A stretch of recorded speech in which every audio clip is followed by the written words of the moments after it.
ఈరోజు మన encounter news నేను మీ కే విజయ భాస్కర్. మీ అందరి ద్వారా ఈ రాష్ట్ర ప్రజలకు ఈ రాష్ట్ర ప్రభుత్వం చేస్తున్నటువంటి విధానాలు, ప్రపంచ మేధావి రాజ్యాంగ నిర్మాత డాక్టర్ బిఆర్ అంబేద్కర్ గారి స్మృతివనం మీద దాడి జరిగితే కనీసం రాష్ట్ర ప్రభుత్వం ఇప్పటికీ నోరు విప్పే పరిస్థితి కనిపించట్లేదు. అసలు ఈ సంఘటన ఎలా జరిగింది, దీనికి బాధ్యులు ఎవరు అనే విషయాన్ని కనీసం రాష్ట్ర ప్రభుత్వ బాధ్యతగా స్పందించిన పరిస్థితులు లేవు.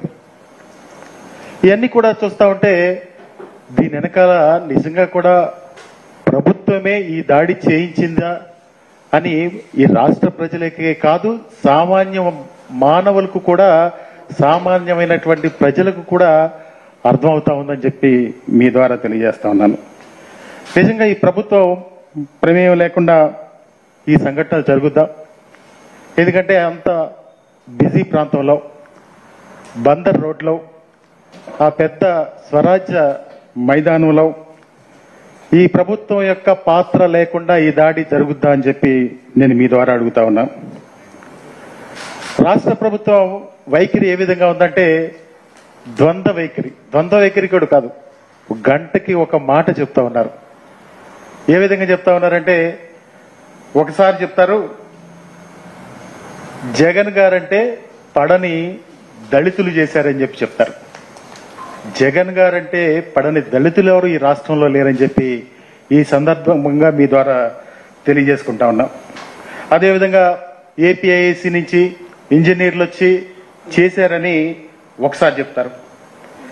ఒకసారి వాళ్ళ ఇష్టం, ప్రభుత్వానికి ఏం తోస్తే ఆ విషయాలన్నీ కూడా చెప్పే పరిస్థితులన్నీ కనపడతా ఉన్నాయి. ఎవరో చీకట్లో అగంతకులు వచ్చి చేశారని చెప్పి చెప్తారు.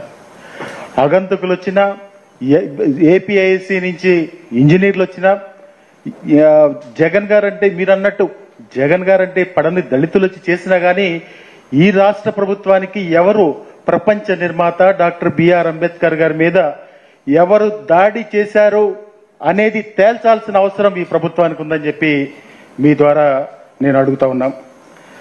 ఎందుకంటే ఎక్కడో మూలం లేదు, ఎక్కడో అనకాపల్లి పక్కన చిన్న పల్లెటూరులోనో, లేకపోతే ఇటెక్కడ రాయలసీమలో చిన్న పల్లెటూరులోనో ఎక్కడ అంబేద్కర్ శృతివనం లేదు.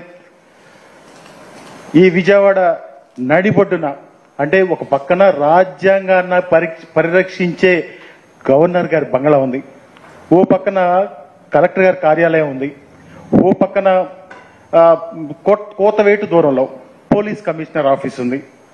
అంటే వీటిలన్నిటి మధ్యన ఉన్నటువంటి రాజ్యాంగ నిర్మాత డాక్టర్ బిఆర్ అంబేద్కర్ గారి స్మృతివనానికి రక్షణ లేదంటే ఈ రాష్ట్రంలో ప్రభుత్వం ఏ విధంగా చేస్తా ఉన్నారో మనందరికీ అర్థమవుతా ఉంది.